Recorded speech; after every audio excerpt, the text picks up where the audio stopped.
1894 সালের পর প্রথমবার বর্ধমান জেলার ঐতিহ্যবাহী টাউন হল প্রেক্ষাগৃহ আজ নবরূপে উদ্বোধন হয়ে গেল। গত কয়েক মাস ধরে এই ঐতিহ্যবাহী টাউন হল মেরামতির কাজ চলছিল। এই মেরামতি করতে আনুমানিক প্রায় 4 কোটি টাকা ব্যয় হয়। নবনির্মিত টাউন হলে অত্যাধুনিক সাউন্ড সিস্টেম, অত্যাধুনিক আলোর ব্যবস্থা, অত্যাধুনিক উন্নত বসার ব্যবস্থা থাকছে।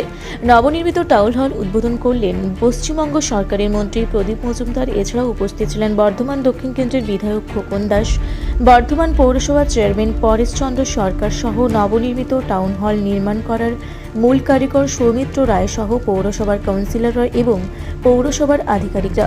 এবার থেকে বিভিন্ন নাটক, সভা, বিভিন্ন সাংস্কৃতিক অনুষ্ঠানের জন্য এই প্রেক্ষাগৃহ ব্যবহার করা যাবে। ভালো, খুব ভালো।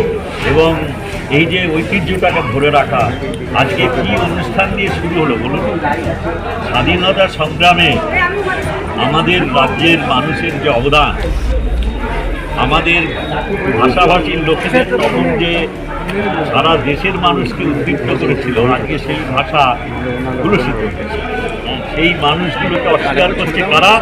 যাদের কোনো অবদান ছিল না, দেশ স্বাধীন করেছে। এর থেকে আজকে আমরা ওই ঐতিহ্যকে ধরে রেখে, এটা খালি সংস্করণ হলো না, এটা নবীকরণ হলো। নতুন নতুন প্রযুক্তির এখানে সমন্বয় হয়েছে পুরনো ঐতিহ্যকে ধরে রেখে। এইটা হচ্ছে বড় কথা।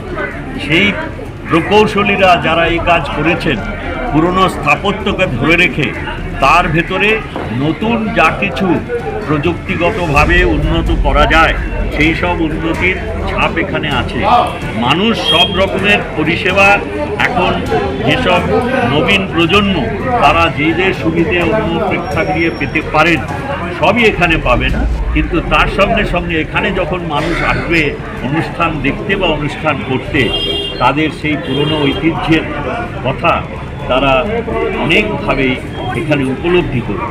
এটা হচ্ছে এই যে আমরা দেখলাম সংস্কার করার পরে যেভাবে এই টাউন হলকে আবার উপস্থাপনা করা হলো, আমার সেটাই সব থেকে ভালো মনে হচ্ছে।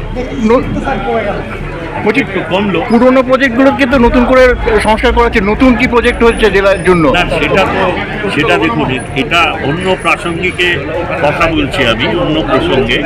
এই টাউন হলের ভেতরেই যা সীমাবদ্ধ রাখুন এখন প্রশ্নগুলো।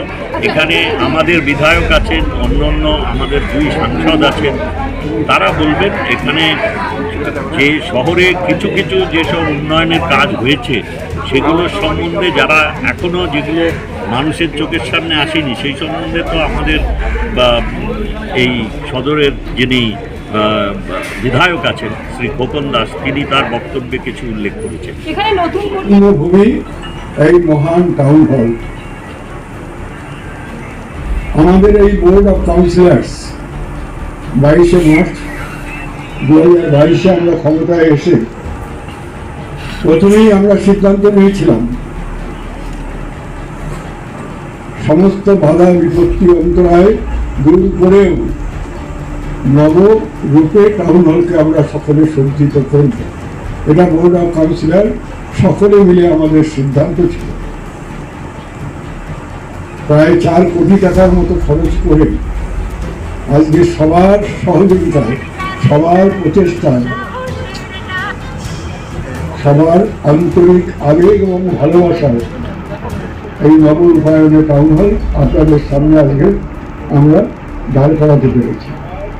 এটা একটা নতুন ইতিহাস হলো। পূর্ব বর্ধমান থেকে দেবাশিস ঘোষের সঙ্গে কোহেলি নস্করের রিপোর্ট, রূপসী বাংলা মিডিয়া।